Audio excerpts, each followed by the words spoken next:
कलवारी पे देखो कैसा ये नजारा,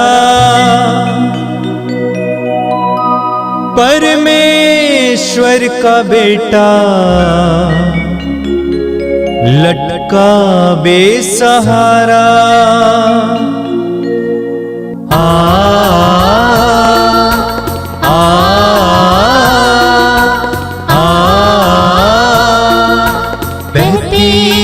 धारा जिसमें सबको मिले मुक्ति, बहती रक्त धारा जिसमें सबको मिले शांति, बहती रक्त धारा जिसमें सबको मिले मुक्ति, बहती रक्त धारा जिसमें सबको मिले शांति।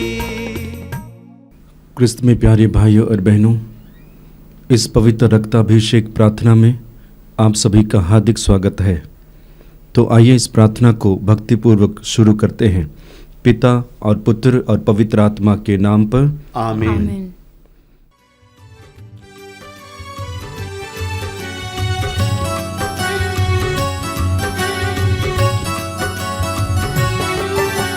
यीशु के बदन से बहे जो लहू की धारा, उसमें धुले हमारे पापों की दाग सारे। यीशु के बदन से बहे जो लहू की धारा, उसमें धुले हमारे पापों की दाग सारे। रख ले उसी में आशा, त्यज दे सभी निराशा, यीशु ने हमारे जीवन पार लगाए। रख ले उसी में आशा, त्यज दे सभी निराशा, यीशु ही हमारे जीवन पार लगाए। यीशु के बदन से बहे जो लहू की धारा, उसमें धुले हमारे पापों के दाग सारे। यीशु के बदन से बहे जो लहू की धारा, उसमें धुले हमारे पापों के दाग सारे। आप मेरे पीछे दोहराएंगे। हे प्रेमी पिता, हे प्रेमी पिता, हम तुझे धन्यवाद देते हैं, हम तुझे धन्यवाद देते हैं, क्योंकि तूने हमसे इतना प्रेम किया, हमसे इतना प्रेम किया कि हमारे लिए अपने इकलौते पुत्र को अर्पित किया, जिससे जो उसमें विश्वास करे उसका सर्वनाश ना हो, बल्कि अनंत जीवन प्राप्त करें। हे संसार के मुक्तिदाता, प्रभु यीशु, हम तेरे बलिदान के लिए तुझे धन्यवाद देते हैं। तूने कहा यह प्याला मेरे रक्त का नूतन विधान है, यह तुम्हारे लिए बहाया जा रहा है। हम अंगीकार करते हैं कि हमारा उद्धार तेरे मूल्यवान रक्त की कीमत पर हुआ है। हम पर दया कर और हमें हर बंधन से मुक्त कर। आपका अनुवाक्य होगा, हे निर्दोष मेमने हम पर दया कर। हमारे पाप मिटाने के लिए क्रूस पर रक्त बहाने वाले, हमारे पापों का प्रायश्चित करने क्रूस पर रक्त बहाने वाले, हमारे शाप मिटाने के लिए क्रूस पर रक्त बहाने वाले, हमारे पापों का कलंक मिटाने क्रूस पर रक्त बहाने वाले, हमारे पापों की कीमत चुकाने क्रूस पर रक्त बहाने वाले, शैतान का हर कार्य नष्ट करने क्रूस पर रक्त बहाने वाले, हमें भरपूर जीवन देने क्रूस पर रक्त बहाने वाले, हमारे घायल दिलों को चंगा करने क्रूस पर रक्त बहाने वाले, रोगों से हमें चंगा करने क्रूस पर रक्त बहाने वाले,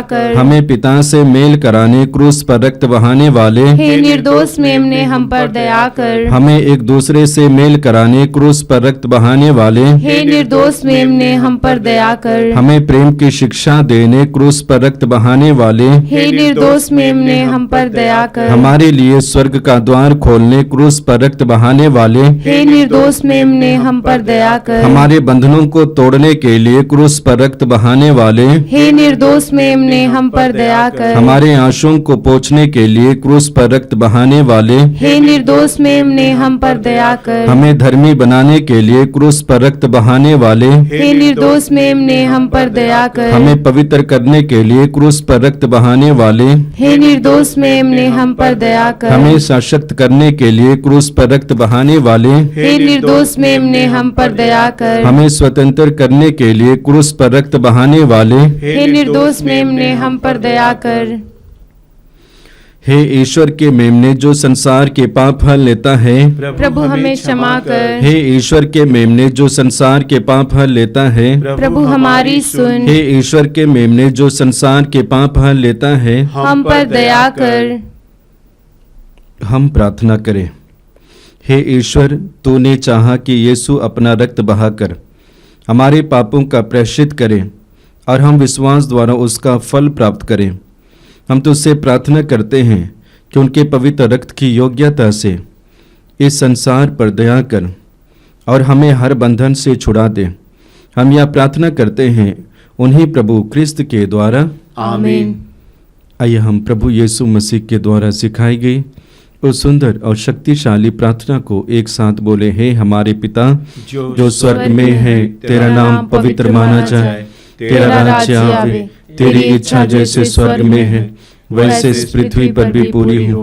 हमारा प्रतिदिन का आहार आज हमें दे और हमारे अपराध हमें क्षमा कर जैसे हम भी अपने अपराधियों को क्षमा करते हैं, और हमें परीक्षा में न डाल परंतु बुराई से बचा। आमीन।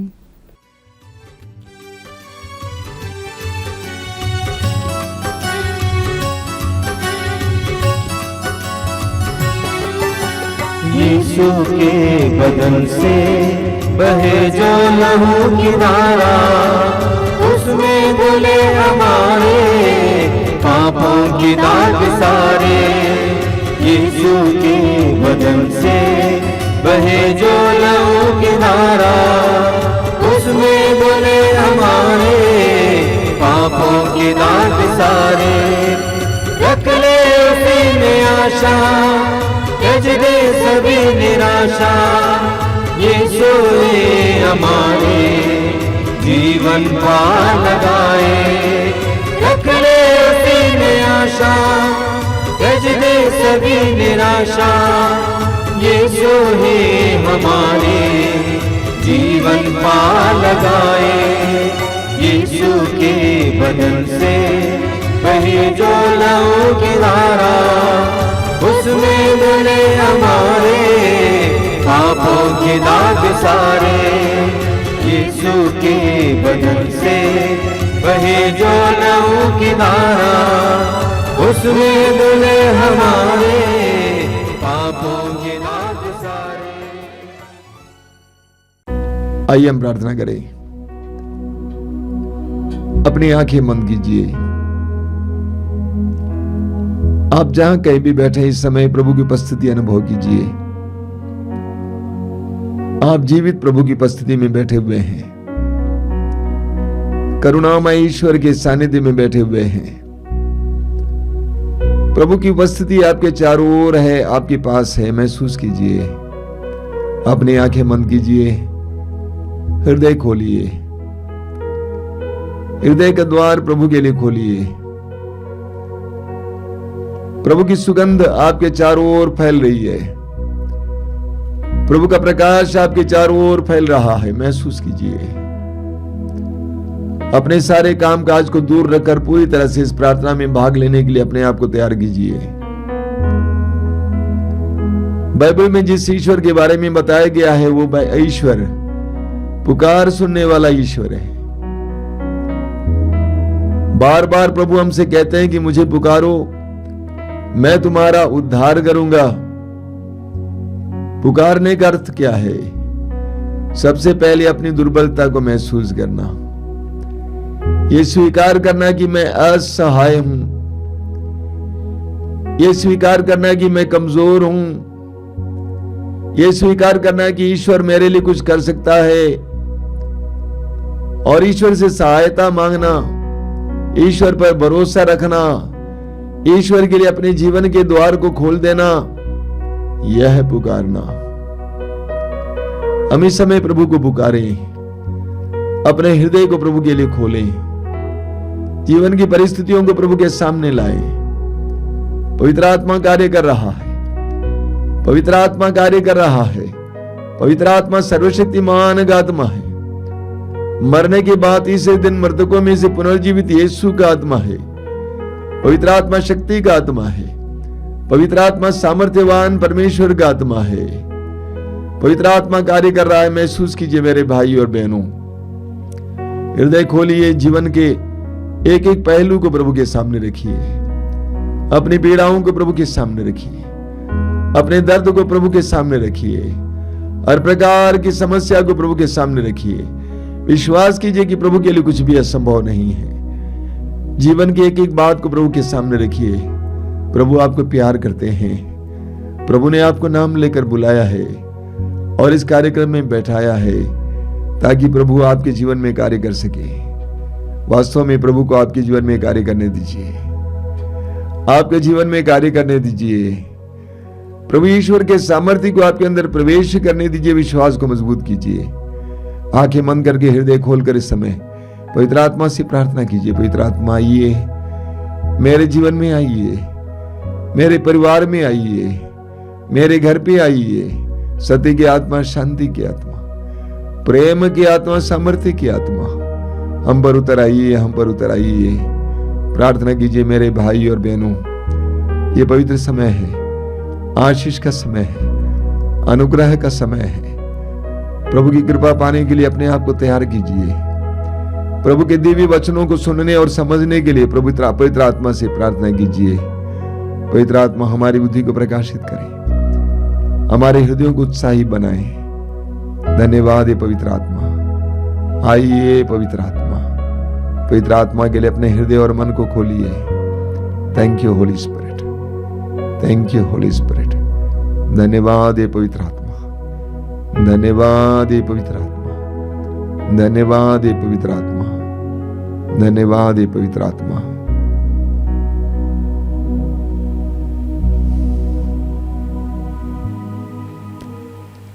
आंखें खुली।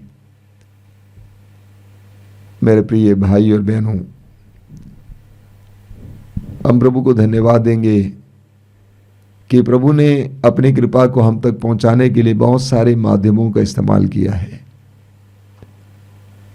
और ये ऑनलाइन कार्यक्रम एक माध्यम है। मैं प्रभु को धन्यवाद देता हूं विशेष करके इस पवित्र रक्ताभिषेक प्रार्थना के लिए, जिसके द्वारा बहुत सारे लोगों को कृपाएं मिल रही हैं। कई लोग कहते हैं कि वे प्रतिदिन एक एपिसोड लगाकर देखते हैं, उसमें सहभागी होते हैं और उनको कई प्रकार की कृपाएं मिलती हैं। बहुत अच्छी बात है। इस प्रार्थना में बहुत बड़ी शक्ति है, क्योंकि यह प्रभु यीशु के पवित्र रक्त के अभिषेक के लिए प्रार्थना है।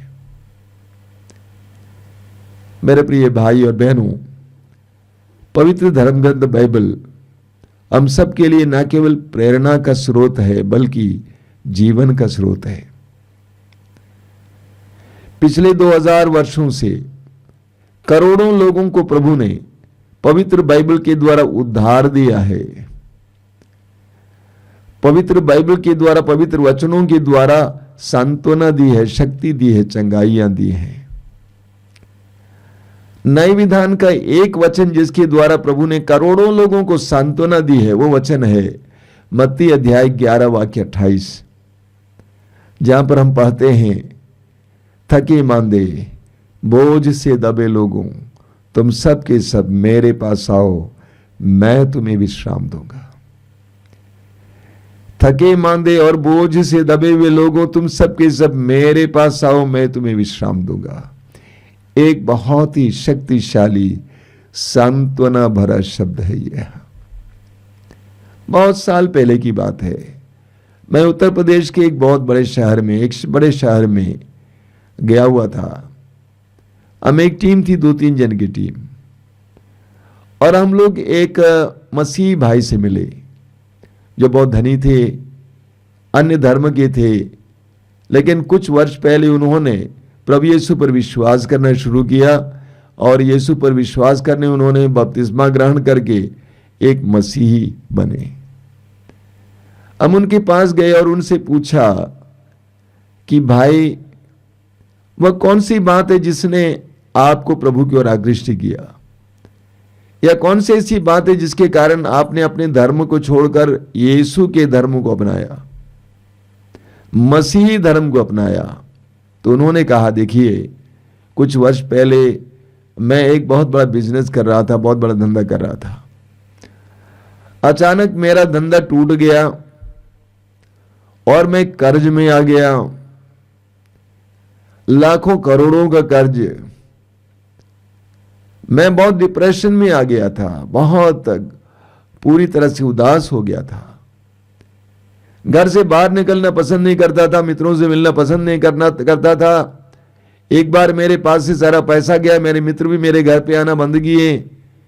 मैं अपने परिवार के साथ रहता था, बहुत अकेलापन महसूस करता था, भविष्य के बारे में सोचकर बहुत डरता था। ऐसे में एक दिन जब मैं अपने ड्राइंग रूम में अपने कमरे में बैठा हुआ था और मेरे कमरे में कुछ किताबें रखी हुई थी, मेरी दृष्टि एक किताब पर पड़ी, एक पतली सी किताब। मैंने उसको उठा लिया। वह बाइबल का एक हिस्सा, न्याय विधान था। मेरे एक मित्र ने कई साल पहले मुझे दिया था और उन्होंने कहा कि उन्होंने उस किताब को खोला, कहा कि उसको खोलते ही मुझे एक वचन मिला। वो वचन था, थके मांदे और बोझ से दबे लोगों, तुम सब के सब मेरे पास आओ, मैं तुम्हें विश्राम दूंगा। उन्होंने कहा कि मैंने उस वचन को पढ़ते ही मेरे आंखों से आंसू बहने लगे। मैं फूट फूट कर रो पड़ा। मेरे सारे मित्र चले गए। इस दुनिया में मुझे सांत्वना देने वाला शायद ही कोई था।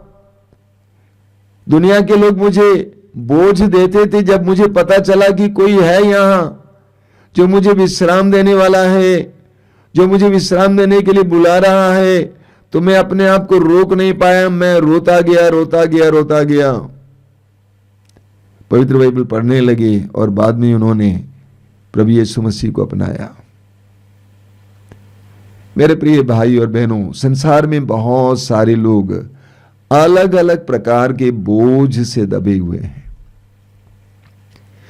आर्थिक बोझ से दबे हुए लोग बहुत सारे लोग हैं। कर्ज का बोझ, तंगी का बोझ, गरीबी का बोझ, बेरोजगारी का बोझ, व्यवसाय टूटा पड़ा हुआ ऐसा बोझ, आर्थिक बोझ। कई लोग शारीरिक बोझ से दबे हुए हैं। शारीरिक दुर्बलताएं, विकलांगता, रोग, पुराना सा पुराना रोग, शरीर की कमजोरी, थके हैं, बहुत थके हुए हैं। कई लोग पाप और पापमय आदतों से थके हुए हैं। कई वर्षों से पापमय आदत है, नशा खाने पीने की आदत से परेशान, अश्लीलता संबंधी आदतों से परेशान, वासना संबंधी आदतों से परेशान, पाप के बोझ को ढो रहे हैं। छुटकारा पाना चाहते हैं लेकिन छुटकारा पाया नहीं जाता है। कई लोग दोष भावना से, अपराध बोध से दबे हुए हैं। पुराने पाप, उसकी यादें ऐसा परेशान करती हैं कि वे अपराध बोध से दबे हुए हैं। कुछ लोगों के लिए लोग ही बोझ बन गए हैं। शराबी पति पत्नी के लिए बोझ बन गया है। बीमार पत्नी पति के लिए बोझ बन गई है। बच्चे बोझ बने हुए हैं, मां बाप बोझ बने हुए हैं। संसार में बहुत सारे लोग कई प्रकार के इस तरह के बोझ से दबे हैं। नतीजा क्या है? लोगों को नींद नहीं आती है, चैन नहीं है, नींद नहीं आती है, तनाव में जीवन जीते हैं। भोजन में रस नहीं है, आत्महत्या करने का मन करता है, जीने की इच्छा नहीं है, ऐसे बहुत सारे लोग। ऐसे में हम क्या करें, इस पर हम मनन करेंगे। ऐसे में हम क्या करें, ऐसे लोगों के लिए प्रभु की ओर से क्या संदेश है, इस पर हम मनन करेंगे। स्तोत्र ग्रंथ अध्याय 55 वाक्य 23। स्तोत्र ग्रंथ अध्याय 55 वाक्य 23 प्रभु कहते हैं, प्रभु का वचन कहता है, तुम प्रभु पर अपना भार छोड़ दो। तुम प्रभु पर अपना भार छोड़ दो, वह तुमको संभालेगा, वो धर्मी को विचलित नहीं होने देगा। वचन कहता है तुम क्या करोगे, प्रभु पर अपना भार छोड़ दो, वह तुमको संभालेगा।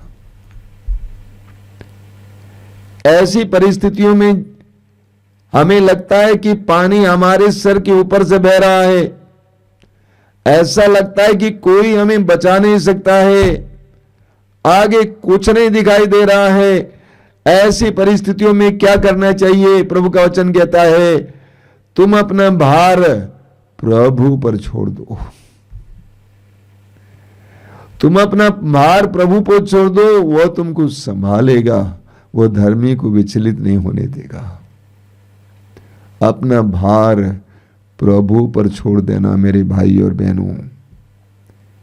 राजाओं की दूसरे ग्रंथ के अध्याय 19 में एक बहुत सुंदर उदाहरण हमें मिलता है राजा हिजकिय्याह के बारे में। इस्राएल के बहुत सारे राजा हुए, अधिकतर राजा ईश्वर के वचन के खिलाफ जीवन जीते थे, ईश्वर से विद्रोह करते थे। लेकिन हिजकिय्याह एक ऐसा राजा था जो ईश्वर की वाणी का पालन करता था, ईश्वर के आदेशों का पालन करता था, ईश्वर पर भरोसा रखता था। हिजकिय्याह यूदा का राजा था। असूर के राजा ने समारिया पर आक्रमण किया और उसको अपने अधिकार में कर लिया। अब यूदा की पारी थी। असूर के राजा ने यूदा के राजा हिजकिय्याह को संदेश भेजा कई बार कि संधि कर लो, लड़ाई की जरूरत नहीं है, संधि कर लो, मेरे अधीन हो जाओ। लेकिन राजा हिजकिय्याह इस बात को मानने को तैयार नहीं था। अंत में असूर के राजा ने अपने दूत के द्वारा एक पत्र भेजा जिसमें लिखा हुआ था, खबरदार, तुम अपने ईश्वर पर भरोसा रखते हो, तुम धोखा खा जाओगे, इसीलिए संधि बनाओ। राजा हिजकिय्याह ने क्या किया मालूम, ध्यान से सुनिएगा। उस पत्र को पढ़ा, उसके बाद वो मंदिर चला गया, मंदिर जाकर मंदिर के वेदी पर उस पत्र को रखा और प्रभु से प्रार्थना की कि प्रभु तू महान है, तू पवित्र है, तू सामर्थ्यवान है। उस राजा हिजकिय्याह ने अपना भार प्रभु पर छोड़ दिया। नतीजा मालूम क्या हुआ, उसी रात को ईश्वर ने अपने दूत को भेजकर असूर के राजा के शिविर में पड़े हुए सो रहे सैनिकों में से 1,85,000 सैनिकों को मार गिराया। सुबेरे जब सब लोग उठे, हाहाकार मच गया, राजा डर के मारे अपना देश लौट गया। प्रभु का वचन कहता है तुम अपना भार प्रभु पर छोड़ दो, वह तुमको संभालेगा। तुम अपना भार प्रभु पर छोड़ दो, वह तुमको संभालेगा। स्तोत्र ग्रंथ अध्याय 3 वाक्य 6 में सुनिए, बहुत सुंदर वचन।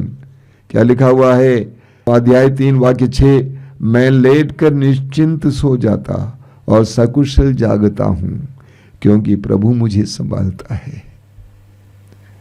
अपने मन में इसको दोहराइएगा, मैं लेटकर निश्चिंत सो जाता और सकुशल जागता हूं।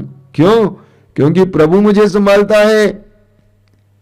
ये मेरा भरोसा है कि मेरा प्रभु मुझे संभाल रहा है। मैं टेंशन में नहीं आऊंगा, मैं तनाव में नहीं आऊंगा, मैं निश्चिंत सो जाऊंगा और बड़ी खुशी के साथ सुबह उठूंगा, क्योंकि मेरा प्रभु मुझे संभालता है। कितना सुंदर वचन है। इस्यास नबी का ग्रंथ उसके अध्याय 41 में, इस्यास अध्याय 41 में आपने बार बार सुना है, प्रभु कहते हैं उसके वाक्य 13 में, प्रभु कहते हैं मैं तुम्हारा प्रभु ईश्वर हूं, मैं तुम्हारा दाहिना हाथ पकड़कर तुमसे कहता हूं मत डरो, देखो मैं तुम्हारी सहायता करूंगा। प्रभु कहते हैं मैं तुम्हारा प्रभु ईश्वर हूं, I am your Lord and God, मैंने तुमको बनाया, मैं तुम्हारा प्रभु ईश्वर हूं, मैं तुम्हारा दाहिना हाथ पकड़कर तुमसे कहता हूं मत डरो, देखो मैं तुम्हारी सहायता करूंगा, मैं तुम्हारी सहायता करूंगा। हमें निर्गमन ग्रंथ की अध्याय 14 में पढ़ने को मिलता है, इस्राएली जनता को ईश्वर ने मूसा के नेतृत्व में मिस्र देश की गुलामी से छुड़ाया और वो जनता भागे भागे अपने देश कनान देश की ओर जा रही है। तब तक लाल समुद्र सामने आया, लाल समुद्र के तट तक वे पहुंच गए और उन्होंने मुड़कर देखा तो क्या देखा, जिस फिरौन ने, जिस राजा ने उनको जाने दिया, वह राजा अपनी सेना के साथ उनका पीछा कर रहा है। सभी घबरा गए, इस्राएली लोग चिल्लाने लगे, मूसा से कहने लगे तुम इस समुद्र के तट पर हमें मरने ले आए। मूसा ने क्या कहा मालूम, वचन में लिखा हुआ है अध्याय 14 में, उसके वाक्य 13 और 14 में, मूसा ने अपने लोगों से कहा, क्या कहा, मूसा ने लोगों से कहा डरो मत, धीर बने रहो और ये देखो कि किस प्रकार प्रभु आज तुम लोगों की रक्षा करेगा। जिन मिस्रियों को तुम आज देख रहे हो तुम उन्हें फिर कभी नहीं देखोगे, प्रभु ही तुम्हारी ओर से युद्ध करेगा और तुम लोगों को कुछ भी नहीं करना पड़ेगा। मूसा ने अपने लोगों को दृढ़ विश्वास और भरोसे के साथ सांत्वना दिया, यह कहकर कि तुम्हें लड़ना नहीं होगा, तुम्हारा प्रभु ईश्वर तुम्हारे लिए लड़ेगा। मालूम क्या हुआ, ईश्वर ने मूसा से कहा डंडा उठाओ, पानी पे मारो और पानी 2 भागों में विभाजित हो गया। इस्राएली जनता आगे निकल गई, समुद्र पार की। तब तक फिरौन उसकी सेना के साथ उनका पीछा कर रहा था। जब सारी जनता आगे निकल चुकी थी, प्रभु ने मूसा से कहा कि डंडा मारो, पानी पर डंडा मारा, फिर लाल समुद्र एक हो गया और फिरौन और उसकी सेना और उसके घुड़सवारी सब उस पानी में डूब गए। प्रभु का वचन कहता है प्रभु पर अपना भार छोड़ दो, वह तुम्हें संभालेगा। तुम प्रभु पर अपना भार छोड़ दो, वह तुम्हें संभालेगा। बाइबल में बार बार हम पढ़ते हैं कि हमारा ईश्वर सत्य प्रतिज्ञ ईश्वर है। ये सत्य प्रतिज्ञ मतलब क्या है, अपनी प्रतिज्ञा को बनाए रखने वाला ईश्वर, अपने प्रतिज्ञा को ना भूलने वाला ईश्वर, ना तोड़ने वाला ईश्वर सत्य प्रतिज्ञ ईश्वर है। पेतरुस अपने पहले पत्र के अध्याय 5 वाक्य 7 में कहते हैं आप अपनी सारी चिंताएं उस पर छोड़ दें, आप अपनी सारी चिंताएं उस पर छोड़ दें क्योंकि वह आपकी सुधि लेता है, वह आपकी सुधि लेता है। आप अपनी सारी चिंताएं उस पर छोड़ दें क्योंकि वह आपकी सुधि लेता है। यह विश्वास होना जरूरी है कि वह आपकी सुधि लेता है। वह आदमी ही, वह व्यक्ति ही अपनी सारी चिंताओं को प्रभु पर छोड़ेगा जो ये विश्वास करेगा कि प्रभु मेरी सुधि लेता है। सुधि लेने का मतलब क्या है, मेरा ख्याल करता है, मेरे बारे में सोचता है, मेरी मदद करने को तत्पर है। वह आपकी सुधि लेता है, भूलना नहीं, वह आपकी सुधि लेता है। वह आपको जानते हैं, आपकी आवश्यकताओं को जानते हैं, वो आपकी सुधि लेते हैं, आपका ख्याल रखते हैं, आपके लिए सोचते हैं। इसलिए आप अपनी सारी चिंताएं उस पर छोड़ दें। अंग्रेजी में एक फ्रेज है, कहा जाता है लेट गो। लेट गो का मतलब जाने दो, चिंता मत करो, टेंशन मत करो, तनाव मत लाओ, बल्कि जाने दो। दूसरा है लेट गॉड, यानी ईश्वर को लेने दो। आप अपने जीवन में जो बोझ महसूस करते हैं, जो भार महसूस करते हैं, उसको जाने दीजिए और ईश्वर के हाथ में दे दीजिए। Let go and let God, ईश्वर के हाथ में जाने दीजिए। आसान बात नहीं है, कई लोगों की समस्या यह है। मैं जानता हूं लोग प्रार्थनाओं में आते हैं, आश्रम आते हैं, साधना केंद्र जाते हैं, रिट्रीट सेंटर जाते हैं, समस्या लेकर जाते हैं, लेकिन समस्या वापस भी लेके जाते हैं। ये हमारी बहुत बड़ी बुरी आदत है। समस्या वापस भी लेके आते हैं, जिस तरह लड्डू चाहाए और लड्डू वापस ले आए, उसी तरह हम भी समस्या को चाहकर वापस लेके आते हैं। लेकिन हमें लेट गो, जाने देना है, ईश्वर के हाथों में दे देना है। प्रभु मेरी समस्या तेरी समस्या है, मेरा बोझ तेरा बोझ है, आज से मैं तेरी आराधना करूंगा। फिलिपियों के पत्र के अध्याय 4 वाक्य 6 में संत पौलुस कहते हैं, आप किसी बात की चिंता ना करें। आप किसी बात की चिंता ना करें, हर जरूरत में प्रार्थना करें। चिंता करना कम करना है, हमें प्रार्थना करना है। चिंता कम कीजिए, प्रार्थना कीजिए। हर जरूरत में प्रार्थना कीजिए, विनय तथा धन्यवाद के साथ अपना निवेदन प्रभु के समक्ष रखिए। मैं इसका पालन करता हूं। कोई भी समस्या आ जाती है, कोई भी विसंगति आ जाती है, सबसे पहली बात चिंता आ जाती है अचानक।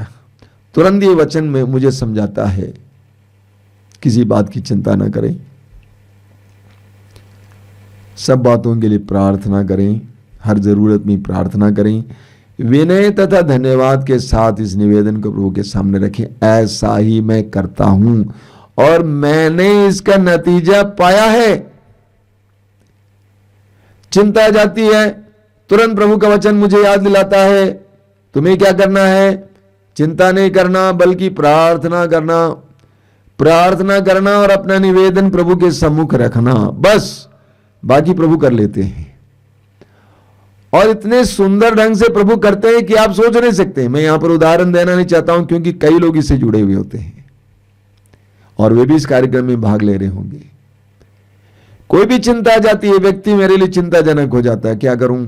उसे डांटूं फटकारूं? बिल्कुल नहीं, तुम चुप रहो, समर्पित करो, मैं करूंगा। मूसा ने इस्राएली लोगों से कहा, तुम्हें लड़ना नहीं होगा, तुम्हारी ओर से ईश्वर लड़ेगा। इसलिए मैं बेफिक्र जीता हूं, डर नहीं है। कोई भी कुछ करेगा, कोई बात नहीं, मेरा प्रभु जो करना है करेगा। तुम्हें कुछ करना नहीं है, तुम्हारा प्रभु ईश्वर तुम्हारे लिए लड़ेगा। हम अपनी चिंताओं को प्रभु को देना सीखें, अपनी चिंताओं को प्रभु को देना सीखें, प्रभु पर भरोसा रखना सीखें। तनाव रहित जीवन जिए, तनाव के साथ मत जिए। एक विश्वासी और टेंशन एक साथ नहीं जाता है। आइए हम प्रार्थना करें। धन्यवाद देते हैं प्रभु तेरे पवित्र वचनों के लिए। तेरे दिव्य वचनों के द्वारा तू हमें स्पर्श कर रहा था। धन्यवाद देते हैं, धन्यवाद देते हैं। इन पवित्र क्षणों के लिए धन्यवाद देते हैं प्रभु। मैं विश्वास करता हूं कि इन वचनों के द्वारा तू सैकड़ों भाई बहनों को स्पर्श कर रहा था, अपनी सांत्वना दे रहा था, क्योंकि तेरे वचन में सांत्वना है। तूने हमें सिखाया है, चिंता मत करो, किसी बात की चिंता मत करो। चिंता करने से तुम में से कौन अपनी आयु को पल भर भी बढ़ा सकता है? अगर तू ऐसा नहीं कर सकता है तो काहे चिंता करता है? प्रभु इन सारी चिंताओं को तेरे हाथ में समर्पित करते हैं और तुझ पर भरोसा रखने के लिए हमें कृपा दीजिए। तेरे वचन में हमने सुना है, अपने सभी भार प्रभु पर छोड़ दो, वो तुम्हें संभालेगा। अपनी सारी चिंताएं उस पर छोड़ दो, क्योंकि वह तेरी सुधि लेता है। कृपा दीजिए प्रभु, कृपा दीजिए। तुझे देने के लिए कृपा दीजिए, जाने देने के लिए कृपा दीजिए।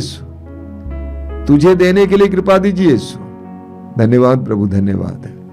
तेरी स्तुति, तेरी आराधना, तेरी महिमा।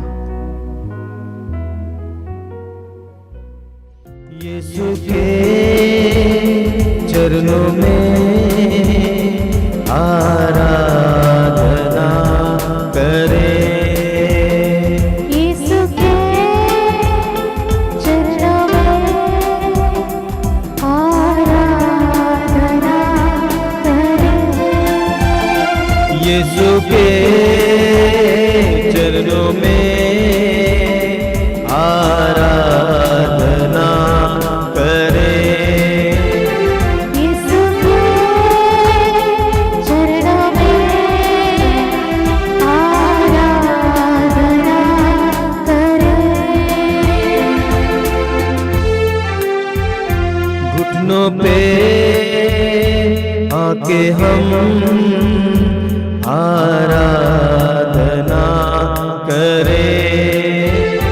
घुटनों पे आके हम आराधना करें। घुटनों पे आके हम आराधना करें। घुटनों पे आके हम आराधना करें। यीशु के चरणों में आराधना करें। यीशु के चरणों में आराधना करें।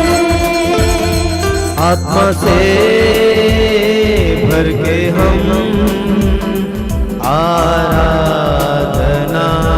करें। आत्मा से भर के हम आराधना करें। आत्मा से भर के हम आराधना करें।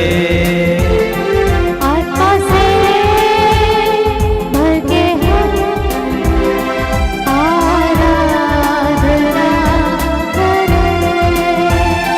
यीशु के चरणों में आराधना करें।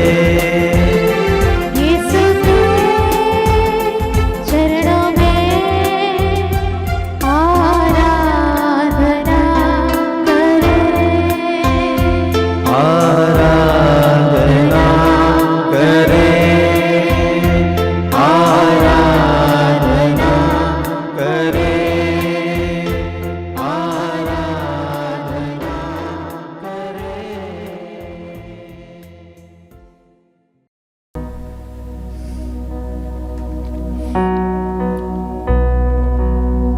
परम पवित्र वेदी पर विराजमान प्रभु की आराधना करें। हमारे हृदयों में निवास करने वाले उस महान प्रभु की आराधना करें।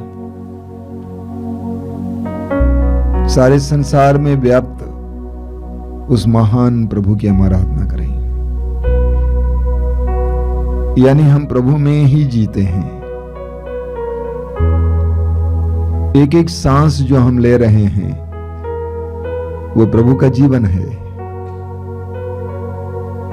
आंखें बंद कीजिए, आराधना में लीन हो जाइए। ये पवित्र समय है, सामर्थ्य और शक्ति का समय है। आराधना में लीन हो जाइए। यीशु हमारे बीच में है। वो हमको प्यार करते हैं, हमारे जीवन में अपने उद्धार का कार्य करना चाहते हैं। उसने हमें बुलाया है ताकि मांदे बोझ से दबे लोगों, तुम सबके सब मेरे पास आओ, मैं तुम्हें विश्राम दूंगा। उसकी उस पुकार को हम सुनेंगे इस समय, उस आवाज को, उस प्रतिज्ञा को सुनेंगे। अपने जीवन के हर प्रकार के थकान को लेकर इस समय प्रभु की आराधना करेंगे।